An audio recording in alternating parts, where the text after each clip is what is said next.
Au fur et à mesure de notre voyage spirituel et de notre perception plus profonde de la réalité, les forces de manipulation s'intensifient. On pourrait penser que plus nous nous éveillons, plus il serait facile de voir à travers les tactiques de manipulation qui nous entourent.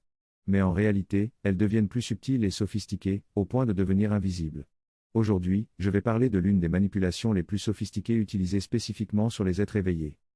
Dans ces temps prophétiques, nous sommes nombreux à être attirés par des prophéties qui jalonnent notre chemin d'éveil. Cependant, la prophétie est différente des prédictions.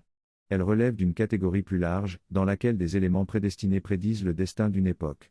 La prophétie et le destin sont liés, mais le destin peut être considéré comme une forme saine de prophétie, détenant le potentiel le plus élevé pour l'issue d'une époque. La prophétie peut être interprétée à travers différents paradigmes ou filtres. Par exemple, une interprétation religieuse la verrait comme l'avènement de l'Antéchrist et de la Révélation, ou encore l'arrivée d'un Messie ultime pour rééquilibrer les forces cosmiques. Une interprétation spirituelle utiliserait d'autres filtres.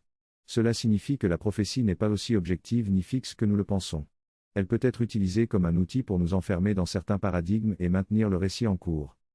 L'importance de comprendre la prophétie réside dans le fait qu'en étant spirituellement souverain, vous vibrez à une fréquence au-dessus du champ de jeu de cette prophétie. Vous n'êtes plus déterminé à la jouer, mais vous réorientez plutôt les énergies pour créer une nouvelle issue. C'est ainsi que vous devenez co-créateur de votre réalité. La manipulation par la prophétie consiste à installer des croyances prophétiques pour confirmer ultérieurement les événements qui s'y rapportent. Cela crée un biais de confirmation dans les masses, les amenant à percevoir ces événements dans un contexte prophétique. C'est similaire à un adulte qui manipule un enfant en prétendant pouvoir contrôler le temps, simplement parce qu'il peut prévoir qu'il va pleuvoir. Il est important pour la communauté spirituelle d'apprendre à naviguer dans ce piège de la prophétie et d'améliorer leur discernement. Beaucoup d'êtres vibrants sont attirés dans un certain paradigme à cause des prophéties et commencent à harmoniser leur perception avec ce paradigme. Ils sont appelés à se hisser à un niveau supérieur de discernement. En résumé, être spirituellement souverain signifie ne pas être déterminé par une prophétie imposée, mais devenir un co-créateur et un maître de réalité. La manipulation par la prophétie vise à nous entraîner dans son paradigme afin de faire résonner notre réalité avec celle de la prophétie. C'est un défi que la communauté spirituelle doit relever. Le système de croyances et les croyances, en général, sont des niveaux de conscience et des étapes de notre évolution spirituelle. Ils peuvent nous piéger et nous limiter, mais ils sont aussi essentiels pour notre croissance spirituelle. Cependant, il est important de ne pas rester coincé dans ces systèmes de croyances et de les transcender. La prophétie est un sujet délicat car elle peut sembler libératrice et inspirante, mais en réalité, elle nous limite en supposant une conclusion prédéterminée à notre évolution spirituelle.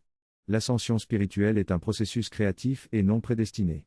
Lorsque nous atteignons notre souveraineté spirituelle, nous ne sommes plus dépendants d'une prophétie quelconque.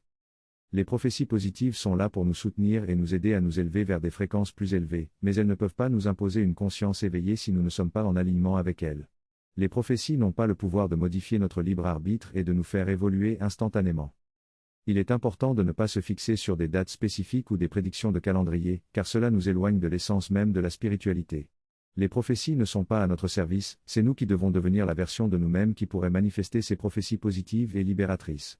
Pour cela, nous devons cultiver un discernement total et ne pas être déterminés par les prophéties elles-mêmes.